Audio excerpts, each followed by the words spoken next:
मेरे बात जो भी आप सुन रहे हैं,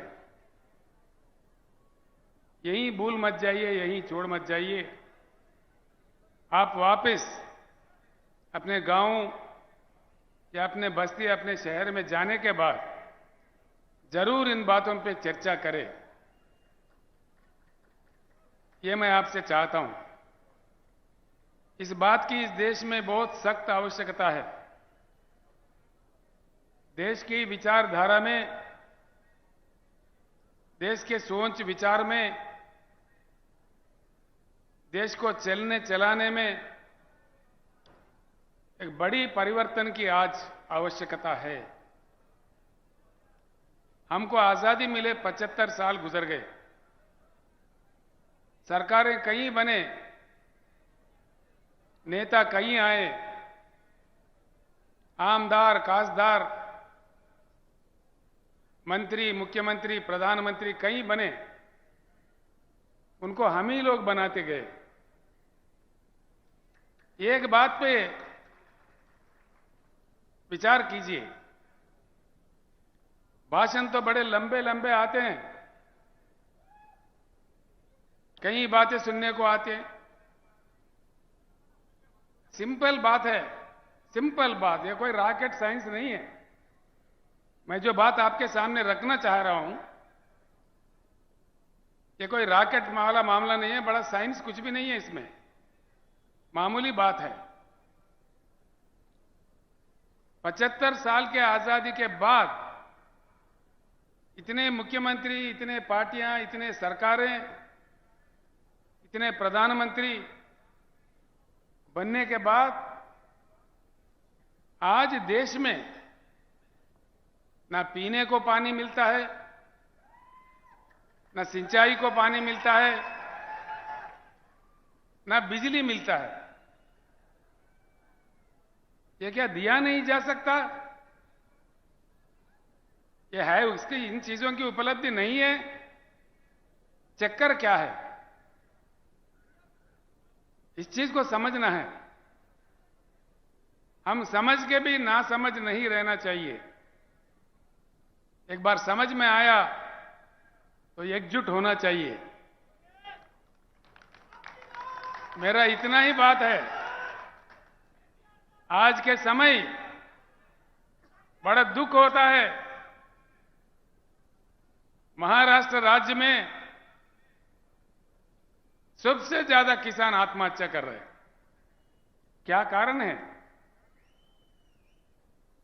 क्या बात है? दया करके सोचिए। आत्महत्या कोई भी इंसान कब करता है? सारे ही रास्ते बंद होने के बाद मजबूरी हालत में, बड़ी आक्रोशित परिस्थिति में, कितना उनका आत्मा घोषण करता होगा, कितना दुख होता होगा। अपने प्रियजनों को, अपने बच्चों को, अपने परिवार को छोड़ के किसी किसान आत्महत्या कर रहा है, क्यों करता है? देश को अन्नदान देने वाला अन्नदाता, दिन रात लगातार काम करके अपने खून पसीना बहा के देश को जीवन दान देने वाला अन्नदाता क्यों आत्महत्या करने पे मजबूर है इस देश में? क्या चक्कर है इसके पीछे? ये सोचने की बात है। अब इससे बुरा या और क्या हो सकता है? एक तरफ हमारे किसान मर रहे, रंग बिरंगी झंडे, भाषण देखो, माइक पड़ जाता है, घंटों भर भाषण, असेंबली में भाषण, पार्लियामेंट में भाषण।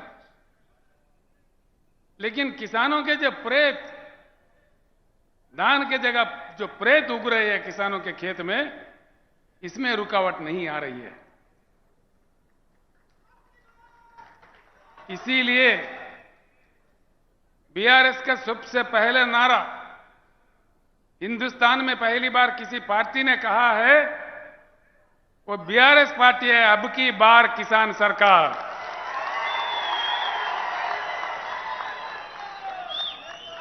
अब की बार मुझे सुनने नहीं दे रहा है। अब की बार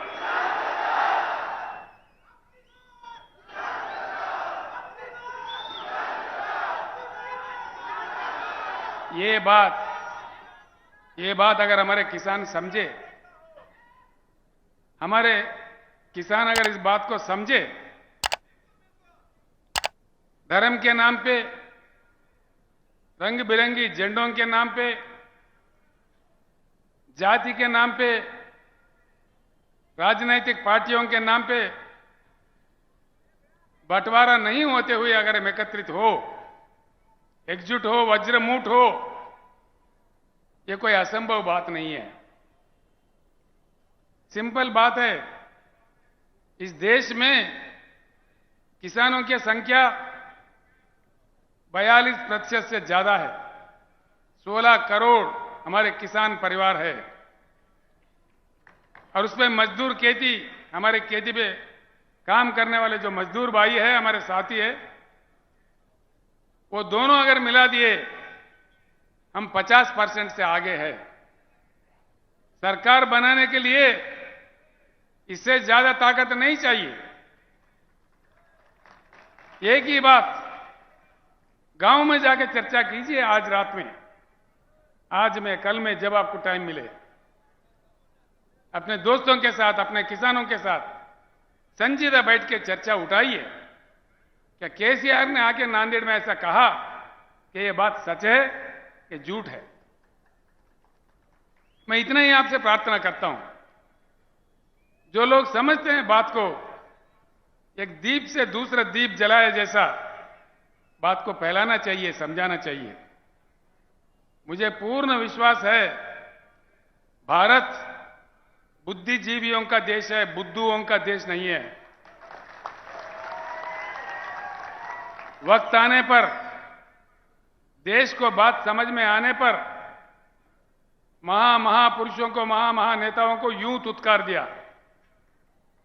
देश में जब इमरजेंसी लगा, पाबंदियां लगे, लोग नायक जयप्रकाश नारायण के एक आवाज पे सारे देश एकत्रित हुए, उस समय के महान नेताओं को यूं उठा के फेंक दिए। आज वक्त आया है किसान भाइयों, बहुत हो गया इंतजार। 75 साल काफी लंबा ही समय होता है। अब तक हम हल चलाते हुए कलम किसी और के हाथ में दिए। किसानों को आज सिर्फ हल चलाना नहीं, कलम चलाना, कानून बनाना भी सीखना चाहिए। बोलने से फायदा नहीं है भाइयों, खाली बोलना नहीं है, नारा लगाना नहीं है। खुद बन जाओ आमदार, खुद बन जाओ खासदार, तभी बनेगा किसान सरकार।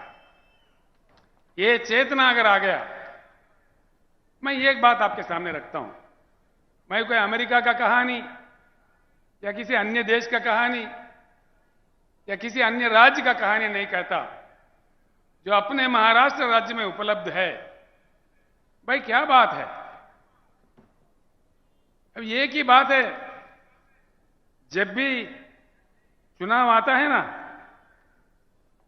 चुनाव आने पर क्या हो रहा है, किसी न किसी पार्टी जीतता है, किसी न किसी नेता जीतता है, लेकिन जनता हारता है। अब कुछ उल्टा होना चाहिए। आगे चुनाव जब भी होगा, जनता को जीतना चाहिए, वो किसानों को जीतना चाहिए।